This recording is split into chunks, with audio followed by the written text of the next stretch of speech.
సన్నిధిలో ఉన్న వారికి సంతోషం, బయట ఉన్న వారికి ఈ సంతోషం ఉండదు. ఉంటుందండి? ఉండదు. దేవుని సన్నిధిలో ఎవరైతే నాటబడతారో, దేవుని సన్నిధిలో ఎవరైతే నివాసం చేస్తారో అట్టి వారికి దేవుడు సంతోషాన్ని ఇచ్చే దేవుడు. హల్లెలూయా. ఇక్కడ మనం చూసినట్లయితే యెహోవాను స్తుతించుట మంచిది, మహోన్నతుడా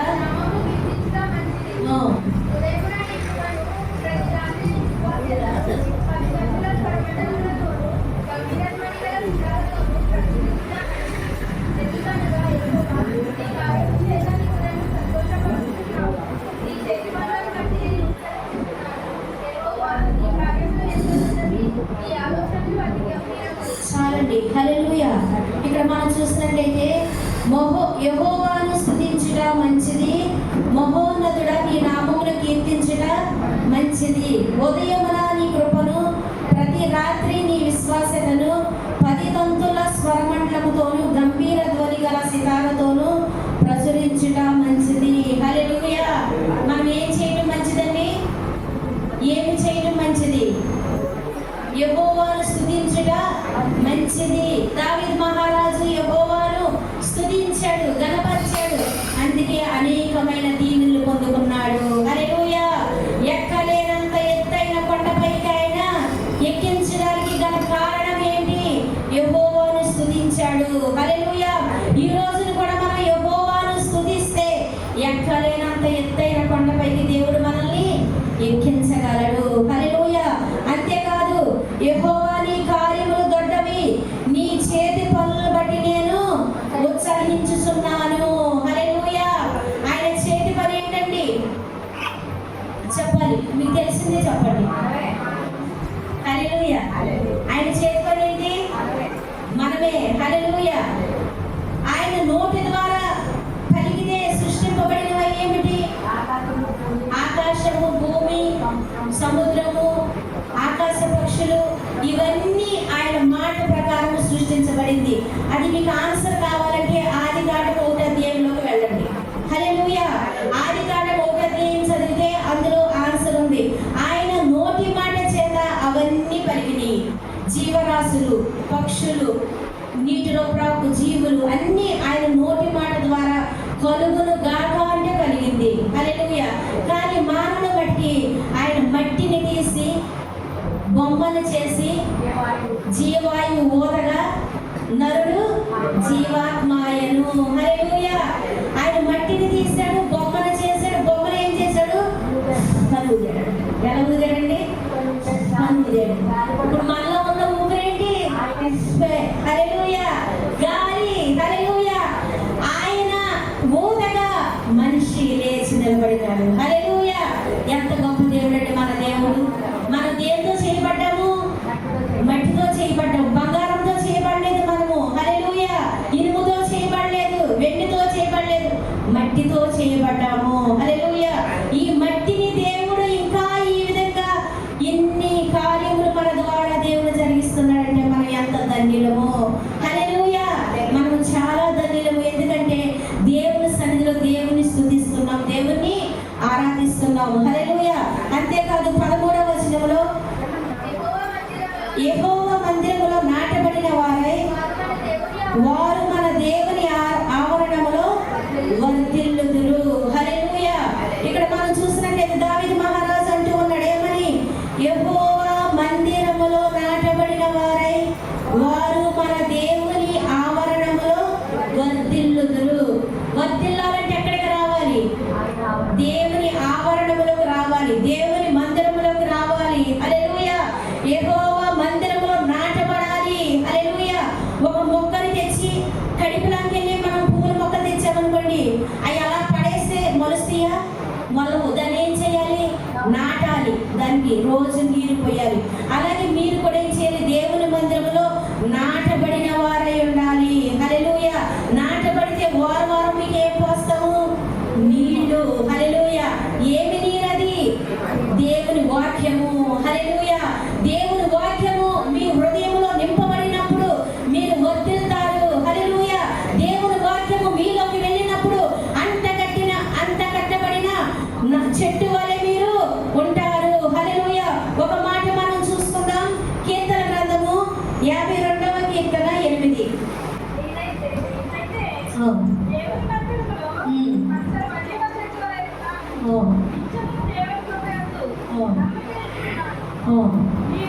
చాలండి. హల్లెలూయా. ఇక్కడ మనం ఎవరు చెప్పాలి? నేనైతే అనండి అందరూ. నేనైతే దేవుని మందిరములో పచ్చని ఒలీవ చెట్టు వలె ఉన్నాను. ఉన్నారండి?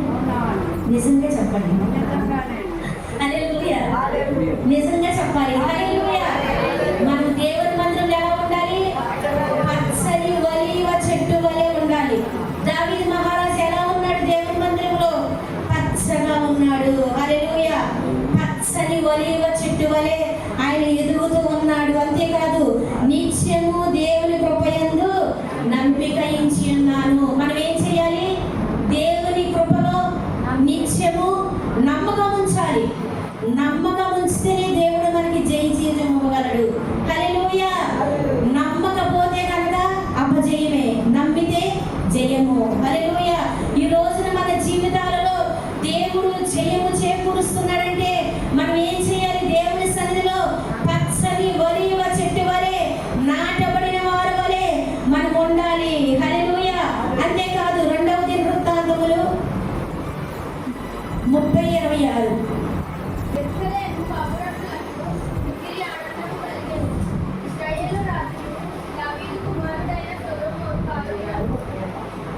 2వ దినవృత్తాంతములు 30:26 కలిగెను. హల్లెలూయా. చాలండి. ఏం కలిగిందండి? ఏమి కలిగింది అక్కడ? మిక్కిలి ఆనందము కలిగింది. మిక్కిలి ఆనందము కలగాలంటే మనం ఎక్కడ నివాసం చేయాలి? దేవుని మందిరంలో నివాసం చేయాలి. హల్లెలూయా. యెరూషలేము కాపురస్తులకు మిక్కిలి ఆనందము కలిగెను. మిక్కిలి ఆనందం ఎక్కడ ఉంటది? దేవుని మందిరంలో ఉంటది. హల్లెలూయా. మనకి ఎక్కడ దొరకదు ఈ ఆనందము? షాపుల్లోకి వెళ్ళి నాకు ఆనందం కావాలంటే ఇస్తారాళ్ళు? షాపుల్లోకి వెళ్ళి అడగండి, నాకు ఆనందం కావాలంటే ఇస్తారాళ్ళు?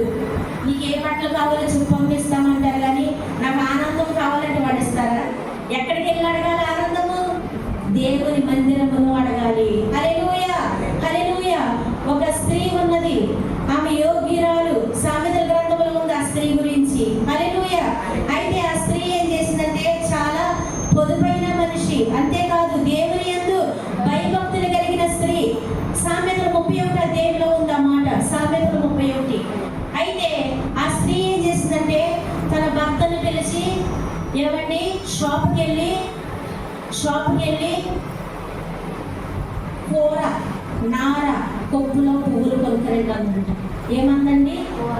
కూర, నార, కొప్పులో పువ్వులు కొనుక్కరమ్మందంట. పొయ్యిలో పొలలో. హల్లెలూయా. అయితే కొనుక్కరమ్మంటే 3 అణాలు ఇచ్చిందంట. అప్పుడు పైసలు అనాడని ఏమని కదంట టైంలో. అలా 3 అణాలు ఇచ్చి చెప్పిందంట కొనుక్కరమ్మని. అయితే ఆయన అన్నారంట, ఏంటి 3 పైసలు ఏమొస్తాయి? నువ్వు నా 3 సామాగ్రి చెప్పావు, ఎలా వస్తుంది 3 సామాన్లు అని అడిగిందంట. వస్తాయండి, వెళ్ళండి, వెళ్ళి కొనుక్కురండి, వస్తాయి అందంట. అయితే ఈయన ఏం చేశారు? ఆ 3 పైసలు పట్టుకుని బజారుకి వెళ్ళారు. బజారుకి వెళ్తే షాప్ దగ్గరికి వెళ్ళారు, కొట్టులోకి వెళ్ళారు. అంటున్నారు ఏమని? కూర, నార, కొప్పులో పువ్వులు, పొయ్యిలో పొలాలు కావాలని అడుగుతున్నారంటే వాళ్ళు అంటున్నారంటే ఒక రకంగా చూసి, ఏంటి ఈయన ఎలా అడుగుతున్నాడు? కొప్పులో పువ్వులు, కూర, నార అడుగుతున్నారు అని ఆయన నవ్వుతూ ఉన్నారంట. ఏంటి ఇలా నవ్వుతున్నారని మళ్ళీ ఇంకో కొట్టులోకి వెళ్ళాడంట. ఇంకో కొట్టులోకి వెళ్తే అక్కడ కూడా వెళ్ళి కూర, నార, కొప్పులో పువ్వులు ఎలా అడుగుతున్నాడంట. అడుగుతుంటే వాళ్ళు నవ్వుతున్నారంట. ఇంకా ఆయనకు కోపం వచ్చేస్తుందంట. ఏదేమైనా సరే ఇంటికి నా భార్యను తిట్టేయాలి. ఏంటి కొప్పులో పువ్వులు ఏంటి, కూర ఏంటి, నారేంటి అని ఆయన అలా ఆలోచించుకుంటా కోపం వచ్చేస్తున్న కోపం అనుకుంటా వెళ్ళి షాపుల్లోకి వెళ్ళి అడుగుతుంటే వాళ్ళు ఏమీ సమాధానం ఇవ్వట్లేదు, నవ్వుతూ ఉన్నారు. ఇంకా కోపం ఇంటికి వచ్చేసి తన భార్య మీద అరుచుకుపడి, ఏంటి 3 పైసలు ఇచ్చి ఏంటంటో చెప్పావు, వాళ్ళందరూ నన్ను చూసి నవ్వుతున్నారు, ఏం తేవాలి, గొలువేలు తెచ్చుకోవాలి, డబ్బులు ఇచ్చేసారండి. నేను తెస్తాను చూడండి, ఏమంటే నేను వెళ్తాను తెస్తాను చూడండి అని ఆవిడ వెళ్ళిందంట. వెళ్ళి ఏం పట్టుకొచ్చింది? కూర, నార, కొప్పులో పువ్వులు పట్టుకొచ్చింది. పొయ్యిలో పొలం ఏంటో చెప్తారు, అది చెప్పగలరా? తెలిసిన చెప్పండి, తెలియనప్పుడు హల్లెలూయా చెప్పండి. తెలుసండి ఏంటో? గోంగూర. గోంగూర వచ్చిందంట, పట్టుకొచ్చిందంట, కూరకు వచ్చిందంట, గోంగూర కోసింది. తర్వాత కాడ 2-3 రోజులు నానబెట్టిందంట. నానబెట్టి ఏం చేసింది? నార తీసిందంట. మళ్ళీ అవి ఎండబెట్టిందంట. కాళ్ళలో ఎండబెట్టి పొయ్యిలో పెట్టి వంట చేసిందంట. పప్పులో పూలు, దానికి పూలు పోస్తాయి కదా గోంగూరకి, ఆ పూలు తీసి పెట్టుకుంది, పప్పులో పెట్టుకొని ఆ కాళ్ళు పెట్టి వంట చేసింది. ఆ నార ఎండేసింది. హల్లెలూయా. జ్ఞానం గల స్త్రీ ఎలా ఉన్నది? అలా ఉన్నది. హల్లెలూయా. ఎందుకంటే జ్ఞానము కలిగి ఉండమని సొలొమోను సామెతల గ్రంథం అంతా రాశారు. హల్లెలూయా. సామెతలంతా జ్ఞానమే. మీకు జ్ఞానం కావాలంటే ఏం చదవాలి? సామెతల గ్రంథం చదవాలి. హల్లెలూయా. అంతేకాదు, ఇక్కడ మనం చూసినట్లయితే యెరూషలేము 2వ దినవృత్తాంతములు 30వ అధ్యాయము 26వ వచనంలో యెరూషలేము కాపురస్తులకు మిక్కిలి ఆనందము కలిగెను. ఆనందము కావాలంటే ఎక్కడికి రావాలి? దేవుని యొద్దకు రావాలి. హల్లెలూయా. కీర్తన గ్రంథము 27వ కీర్తన 5వ వచనము. కీర్తనలు 27:5.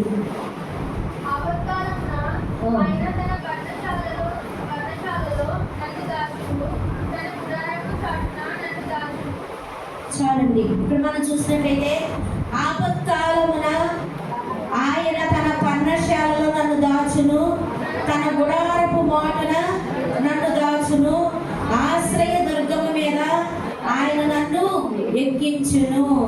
ఆపత్కాలం వచ్చినప్పుడు ఎక్కడికి పరిగెత్తుకుని వెళ్ళిపోవాలి? దేవుని మందిరములకు వెళ్ళిపోవాలి. హల్లెలూయా.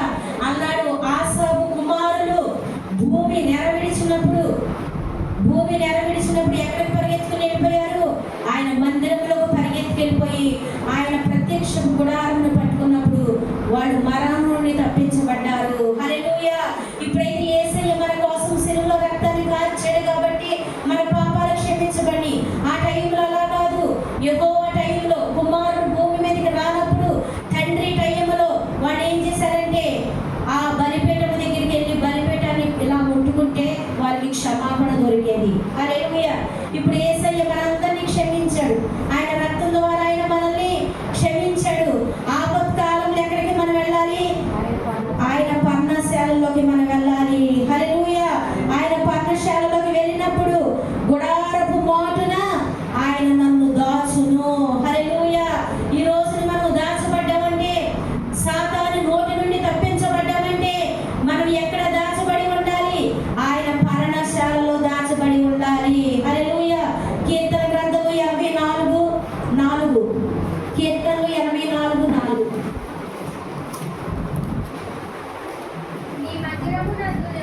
నీ మందిరమునందు నివసించువారు ధన్యులు, వారు నిత్యము నిన్ను స్తుతించుదురు. హల్లెలూయా. ఇక్కడ మనం చూసినట్లయితే నీ మందిరమునందు నివసించువారు ధన్యులు, వారు నిత్యము నిన్ను స్తుతించుదురు. దేవుని మందిరంలో మనము స్తుతించాలి. దేవుని మందిరంలో మనం దేవుని కనపరచాలి. ఎవరు ధన్యులండి? దేవుని మందిరమునందు నివసించేవారు ధన్యులు, వారే నిత్యము నిన్ను స్తుతించెదరు. నేనెల్లప్పుడూ యెహోవాను సన్నుతింతును, నిత్యము ఆయనకే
తిరగము. హల్లెలూయా.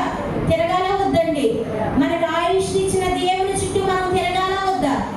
తిరగాలి. హల్లెలూయా.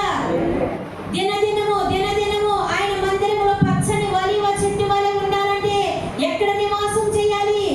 దేవుని ఆవరణంలో నివాసం చేయాలి. హల్లెలూయా. ఎక్కడెక్కడో తిరుగుతాం, ఎక్కడెక్కడికో వెళ్తాం, కానీ ఆదివారం వచ్చేసరికి మనకి ఎన్నో పనులు ఉంటాయి. దేవుని మందిరానికి రావడానికి ఏంటమ్మా రాలేదంటే నాకు ఒంట్లో బాగోలేదని అంటారు. అదే హాస్పిటల్కి అయితే డాక్టర్ రాకముందే వెళ్ళిపోయి గంటలు అక్కడ కూర్చుంటారు. హల్లెలూయా. ఇంకా సీట్ రాలేదు.